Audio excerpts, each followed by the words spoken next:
रमेशपुर गांव बहुत ही हरियाली और सौंदर्य से भरा हुआ था। उस गांव में न तो कोई बस स्टैंड था और न ही कोई रेलवे स्टेशन था, इसलिए उस गांव के लोगों को गांव तक आने में बहुत ही समस्या होती थी। गांव के कुछ व्यक्ति इसी बात को लेकर चर्चा कर रहे थे।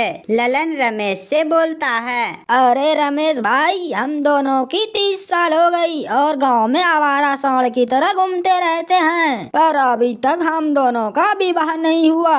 अरे ललन भाई, हमारा शादी कहाँ से होगा? न तो हमारे गांव में कोई बस स्टेशन है और न ही कोई रेलवे स्टेशन। सही कह रहे हो, इसी वजह से हम लोगों के रिश्ते दूसरे गांव से नहीं आते हैं। ललन की बात सुनकर रमेश गुस्से से बोलता है, और हमारे गांव की लड़कियां तो हम दोनों को घास ही नहीं डालती।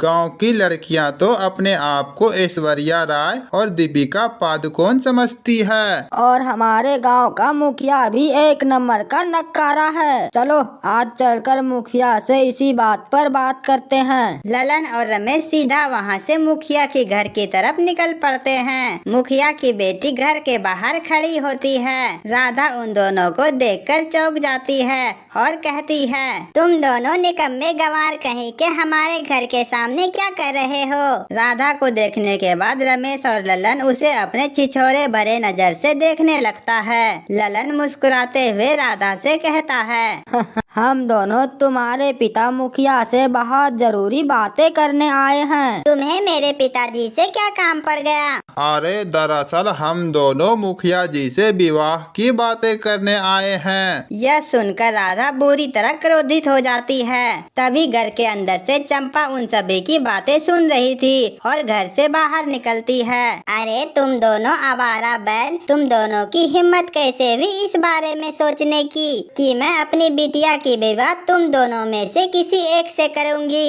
अगर मुखिया जी से मिलना है तो मुखिया जी सुबह सुबह खेत गए हैं, वहीं जाकर मिल लो। रमेश और ललन अपने अपने मुंह लटकाए हुए घर की तरफ निकल पड़ते हैं। कुछ दूर जाकर रमेश ललन से बोलता है, अरे खाया पिया कुछ नहीं, सुबह सुबह मुंह पर थप्पड़ पड़ गया। ये करमजला मुखिया सुबह सुबह खेत में करने क्या जाता है? करने क्या जाएगा, गया होगा पेट हल्का करने। वह मुखिया जैसे ही खेत से बाहर निकलता है, उसके सामने एक कार आकर रुकती है। कार के अंदर से एक सुंदर लड़की और एक लड़का बाहर निकलता है। वो लड़की मुखिया की ओर देखकर कहती है, हेलो, मेरा नाम सौम्या है। क्या आप ही हरियालीपुर के मुखिया हैं? और मेरा नाम अभिमन्यु है। मुखिया उस लड़की को छिछोरे भरे नजरों से देखने लगता है। सौम्या मुखिया से गुस्से में कहती है, देखिए, आप गांव के बूढ़े एवं मुखिया हैं। आपको इस तरह से दूसरों को छिछोरी पनी नजरों से देखना शोभा नहीं देता।